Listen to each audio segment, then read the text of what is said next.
If you were wondering how Louisville was going to address the safety position through the rest of the offseason, well, that question's been answered. The Cardinals adding two SEC transfers on Monday, Wesley Walker and Tamarion McDonald. We discuss what each player brings to the Cardinals team in 2024 on today's episode of the Locked On Louisville podcast. Stay tuned. You are Locked On Louisville, your daily podcast on the Louisville Cardinals. Part of the Locked On Podcast Network, your team every day. Hey, what's going on, everyone? Welcome into another episode of the Locked On Louisville podcast. I'm your host, Dalton Pence. Today's episode brought to you by Gametime. Download the Gametime app, create an account, use the code LOCKEDONCollege for $20 off of your first purchase. And as always, I want to take this time to personally thank you all for making us your first listen of the day. Just a reminder that the Locked On Louisville podcast is free on all streaming services 5 days a week. Your team every day. Two more commitments on Monday.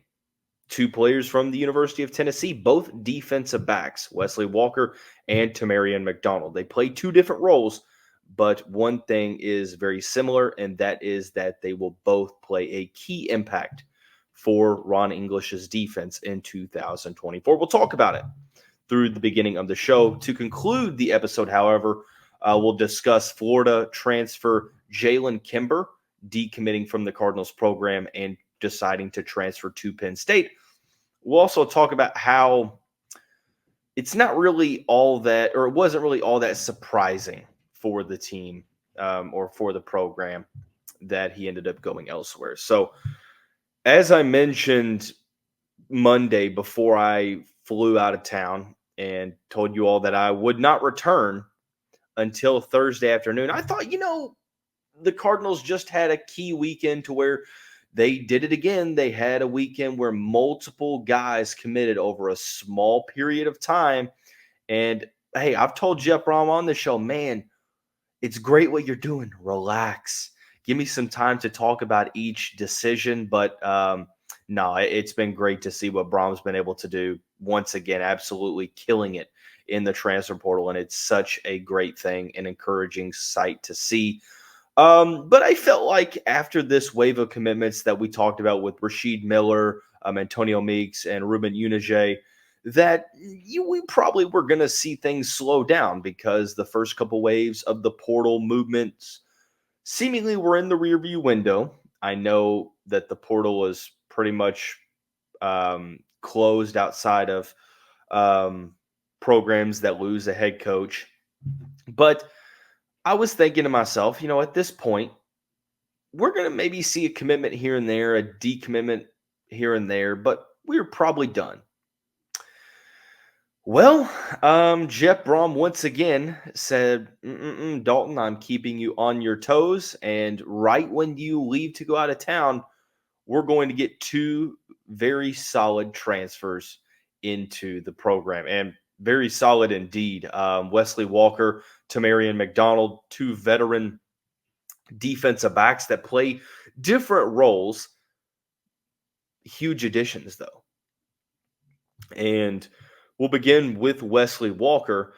I was sort of interested to see how Brohm was going to continue to address the safety position, because there's not that many scholarships left, and you can argue that cornerback is a larger need. You need an edge rusher. You can add another wide receiver, maybe a linebacker, whatever may have you. But I was still wondering, okay, you added Blake Ruffin. You added Jase Medical. Blake, the Trinity high school product, Louisville native that went to Eastern Illinois, was pretty solid. And then Jase Medical, former four-star recruit, spent 1 year at Oklahoma, didn't really see much time, and now is with Louisville, South Bend, Indiana native. You get MJ Griffin back. Devin Neal is back. You lose Cam Kelly. You lose Josh Minkins. You have D'Angelo Hutchinson back. But I still felt like, the room needed one more player because he needed depth. We unfortunately saw at the beginning of last year why depth was so critical and why it was needed, because MJ Griffin went down with that season-ending injury before the year. And let's make one thing particularly clear. This team missed MJ all season long. Now, Thankfully, Kelly, Neal, Minkins stepped up for the most part, especially through the first part of the year. But at the end, it felt like safety was sort of a vulnerable spot on the defense. The unit was getting burned over the top on the deep routes, especially Virginia. You look at Miami, USC, etc. The safeties, whether it was lack of burst off the route, just not being able to identify the routes coming out them. Now, granted, it's hard to play in the secondary, and I'm not saying that I have it all figured out and understand what went wrong there, and I'm not saying that the Cardinals had a bad safety room at all, because there was some talent in the safety room, but I felt like it was one of the spots that could use an upgrade. Now, you bring back MJ Griffin. MJ is going to be an all ACC level player. He's going to make himself a lot of money here in a couple months for Louisville in the fall. It's going to happen. Bringing back Devin Neal is solid. Whether he's a starter or not, I think this move probably means that he's going to be, at the very least, a rotational player. I'm not sure if he's going to start, but I'm not sure if he's not going to start. I think there's going to be a very healthy competition between him and Wesley Walker. Wesley Walker spent first couple seasons with Georgia Tech, so has played in the ACC, played against the Cardinals in 2020, redshirted in 2019. After 2021, he transferred over to Tennessee. First year, pretty solid, 5.5 tackles for loss, which was very good numbers for a rotational player. This year is where he definitely broke out, 53 tackles, which is a career high. He started 10 of the 12 games before he got hurt with the Volunteers, 6'1", 204 pounds. I think what he brings to a program is exactly what Louisville needs. I think that his ability to defend well against the run, but also in pass coverage, it helps both ways. He succeeded at the SEC level, and this is where I talk about, I've talked with a couple of my friends, and, there's been this whole debate over non-Power 5 and Power 5 transfers, and obviously it all comes down to scouting, right? It all comes down to, well, how are these skills translatable? And one thing for me is that you're looking for hashtag ceiling raisers. And we've discussed this term in depth over the past month or so as bringing in guys that, although depth is important, don't get me wrong, it's key. If you want to be in an opportunity to get to that 12-team playoff, you need to bring in hashtag ceiling raisers. Wesley Walker is a ceiling raiser. SEC defensive back that is a veteran guy, has 1 year left in college. He, I don't like to use the term stopgap, but he is a 1 year player for the team, and he will join a room that has some solid players. Blake Ruffin, solid. Day McCullough, I think this move means that, he can learn in this system, play if, he can carve out his role, but he's going to be a player in 2025 to where you look at it and say, okay, this is when you can really shine. But Wesley Walker is a starting caliber player that Jeff Brohm has added to this defense. A lot of top programs try to get in on this recruitment, and this was a recruitment that I mentioned that Louisville's MO is going to be going out and getting guys without even knowing that Louisville's going out and recruiting them. So they're doing it under the table. Obviously not, because you're, in the portal, and it's not really like you have to go through back channeling or anything. But when I say under the table, I mean that no one knows about it. And Wesley Walker was a name that I had not heard about until it was announced on Monday. And then I'm looking to myself and looking at it and saying, this is a huge move for the Cardinals. This is a ceiling-raising move, because you go to your secondary that wasn't really all that great at the end of 2023. You get an experienced SEC defensive back that was very, very good in the best conference in the country, coming off of his best season so far. And I think that you're feeling pretty solid. You look at the games that he's played, his season high against Missouri and against Kentucky. He had 6 tackles against Alabama and was very good. Now, he didn't play against Georgia because of injury, and he forced a fumble against Florida earlier in the season. Actually, and he recovered that fumble as well, if I'm not mistaken. But not necessarily known as a ball hawk with 0 interceptions. Granted, safeties usually don't have a ton of interception numbers anyway, but very solid defending the run. And I think also is going to be very good in coverage alongside a guy like MJ Griffin. The versatility is there, and I think that this is a key move for the Cardinals, bringing in a player of Walker's caliber with his veteran leadership, with his SEC experience, and more. So, but speaking of SEC experience, literally, I think a couple hours after Walker's announcement came out, it was announced that the Cardinals added another former Tennessee defensive back, Tamarion McDonald, flipped from Ole Miss to Jeff Brohm's Cardinals. Plays a different role than Walker, and we'll talk about why this addition will now pose some more questions. And there's one in particular, and we're going to talk about that question here after we talk about our friends and the title sponsor of the show, Gametime. You shouldn't have to worry when you buy tickets to your next big event, whether it's sports, music, comedy, theater, events, whatever may have you. Gametime comes up clutch. I mentioned how I went to the Colts-Raiders game on New Year's Eve up in Indianapolis. Tickets were pretty pricey. Colts fans really show out, and it was a packed game. Gametime's tickets 30 minutes before the game started dropping a ton, and we got the best deal with Gametime. So it will be my preferred ticket vendor of choice moving forward. So many benefits with Gametime. It's the only ticketing app that gives you complete peace of mind.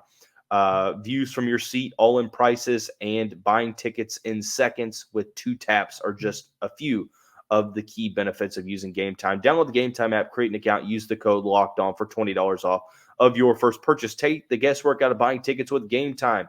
Terms apply. Again, create an account, redeem the code LOCKEDON for $20 off. Download Gametime today. Last-minute tickets, lowest price guaranteed. Hey, Cardinal fans, thanks again for making Locked On Louisville your first listen of the day. Just a reminder, Locked On has launched the first ever national sports 24/7 streaming channel on YouTube. Locked On Sports Today is here for you 24/7, covering the top sports stories of the day with the local experts of Locked On, plus our national shows covering every league. Go to Locked On Sports Today on YouTube and subscribe to the first ever 24/7 national sports streaming channel.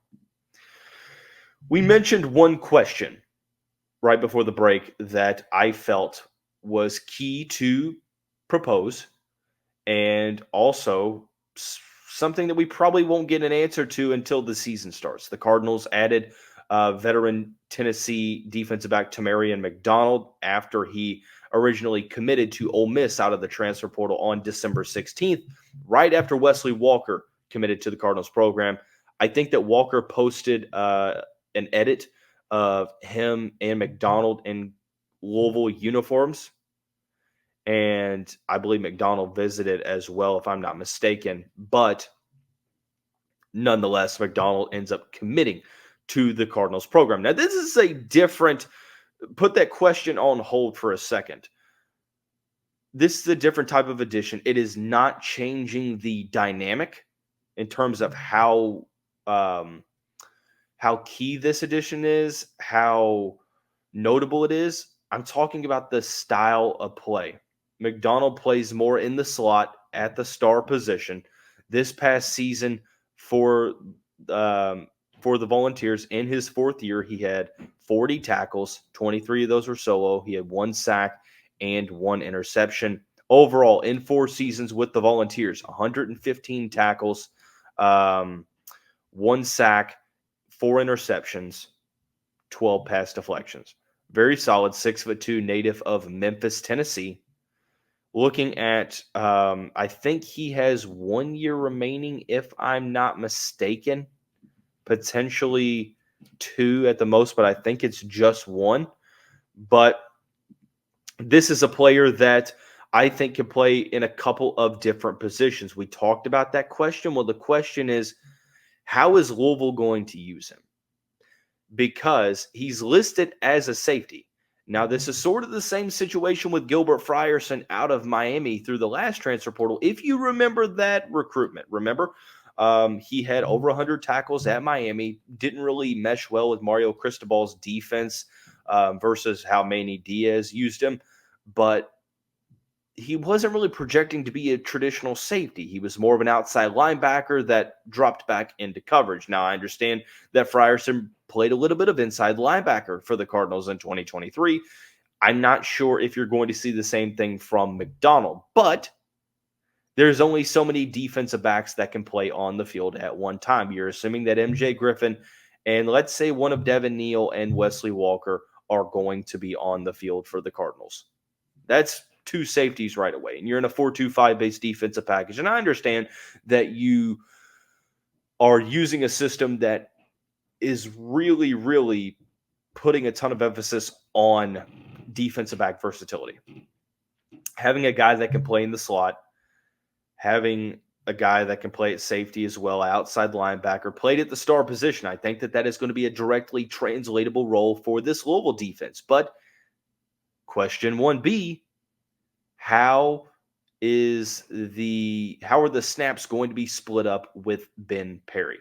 Because if you're asking me if he's going to start over Ben Perry, I can't look you in the eyes on this podcast through the screen and tell you that I think McDonald would start over Perry. I don't think that would be the case. Would he earn the backup spot over Antonio Watts? Potentially, although Watts was really, really good to end the season. So, I mean, maybe, but I'm not sure.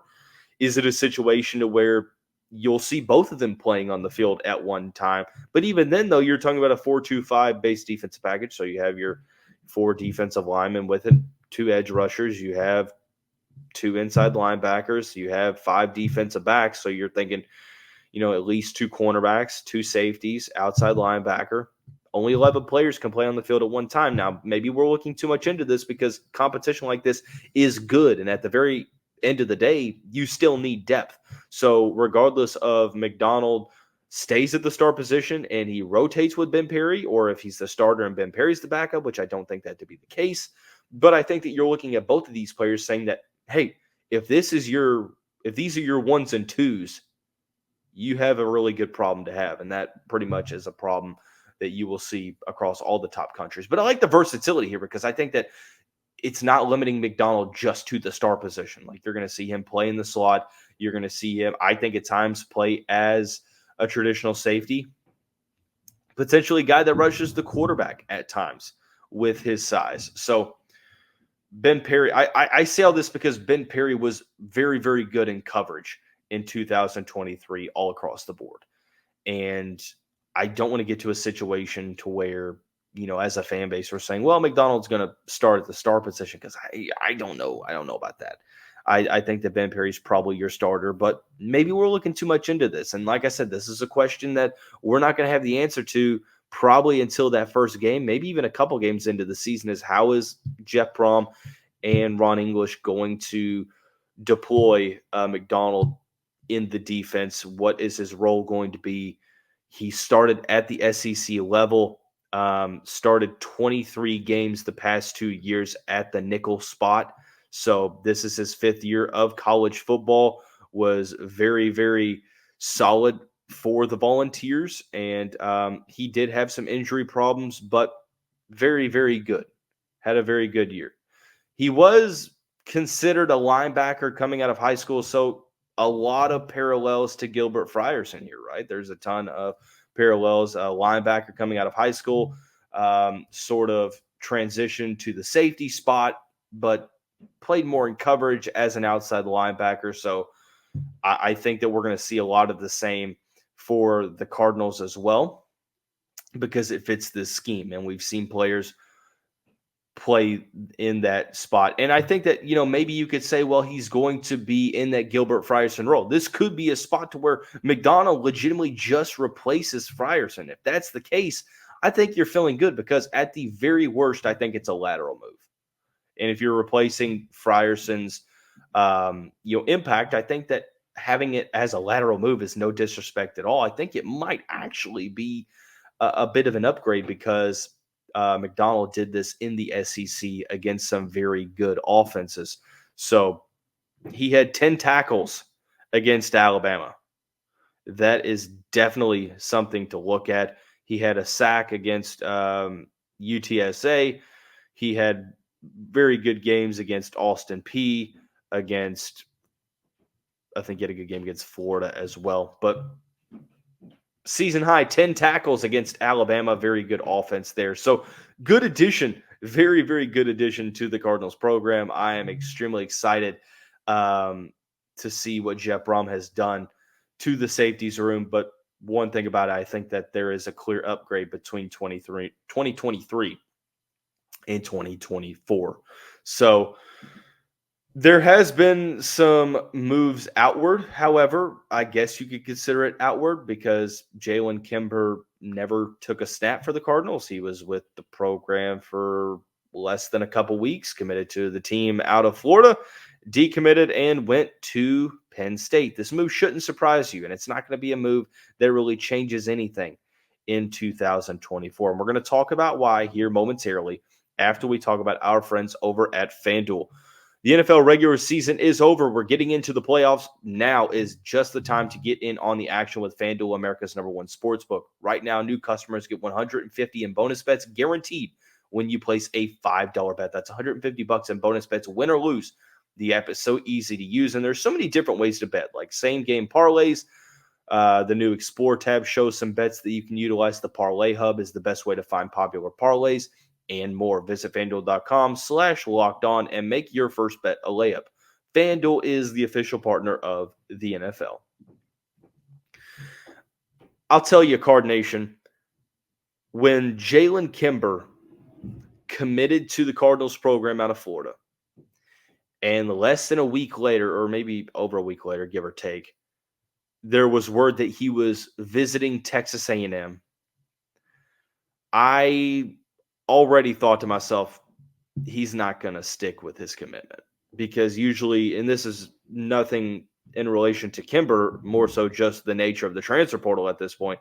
If you commit to a program out of the portal, but you're still taking visits, that shows me that you're not 100% in with a program. And that obviously proved to be the case. He ended up flipping to Penn State.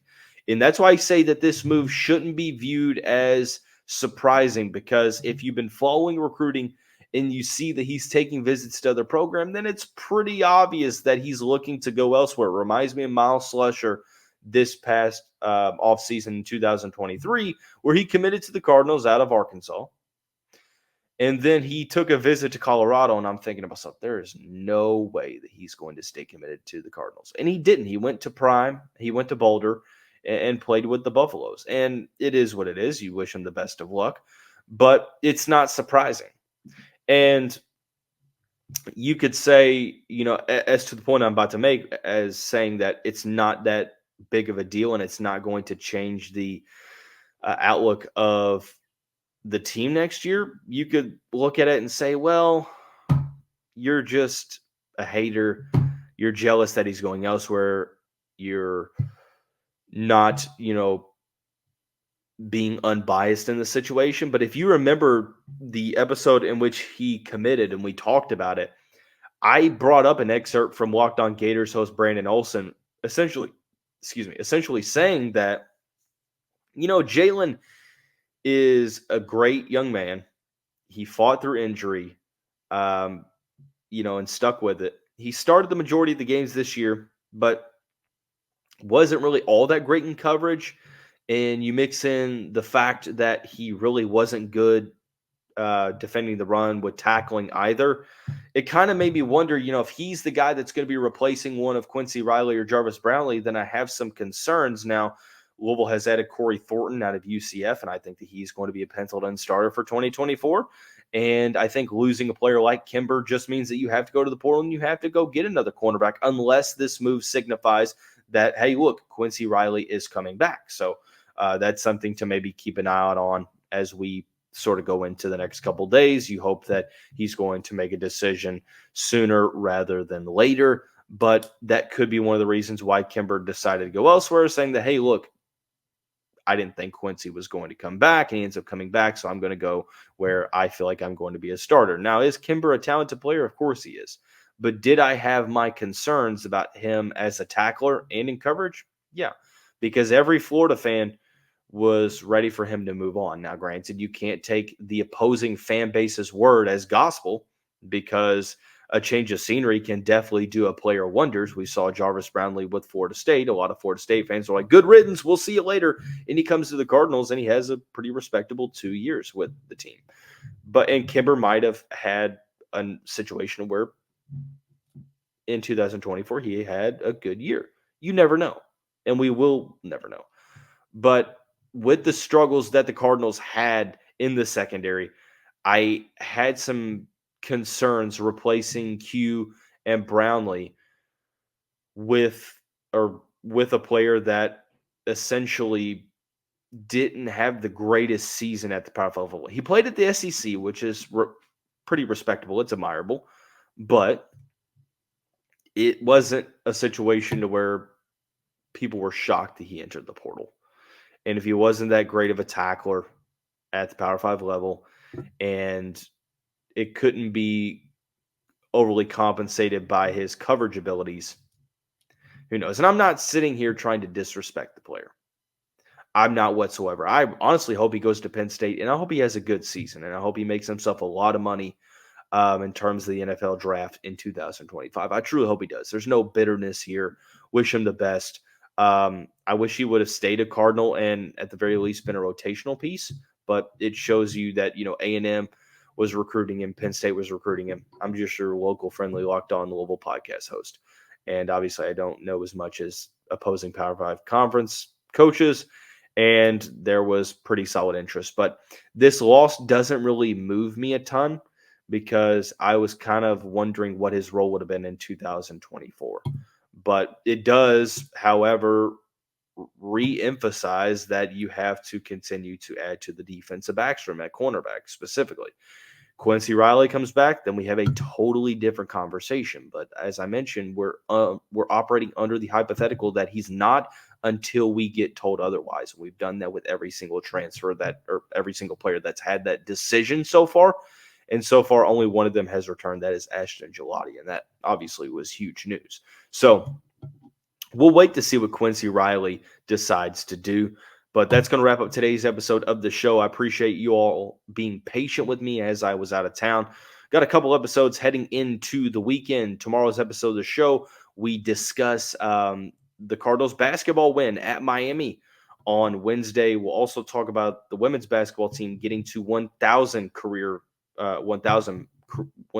program victories. We'll introduce a new segment to the Locked On Louisville podcast over the weekend. And of course, we'll have a mailbag segment as well. So be sure to get your questions in. But thanks again for tuning in. That's going to wrap up today's episode of the show. Everyone have a great day. We'll see you right back here